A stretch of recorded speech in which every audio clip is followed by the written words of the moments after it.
seara, dragilor! Se pare că am reușit să punem înapoi placa de bază. După cum puteți vedea, acesta a fost cu problema, da? Cel din dreapta. Și după cum se poate vedea, acum este împachetat și pregătit pentru a fi testat. Numai că deja este ora 9 seara, deci cred că mi-a luat undeva la aproape 4 ore să-l remontez, pentru ca să schimb placa de bază, practic trebuie să-l desfaci piesă cu piesă, tot absolut.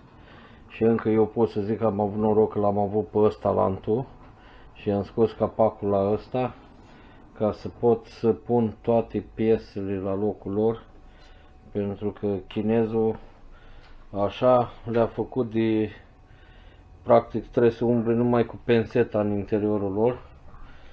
Și după cum puteți vedea, avem unul acolo care funcționează și le avem pe astea la întâi două. Ele vor fi montate toate în paralel în România. Ăsta, după cum vedeți, nu are cardul de paralel montat.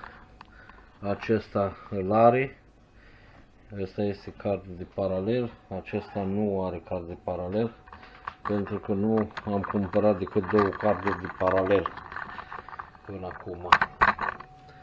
Deci când va veni săptămâna care vine să comandăm cardurile de paralel, deocamdată ce o să facem, acesta o să-l punem în cutie la locul lui, iar pe ăsta lantul o să-l punem în perete.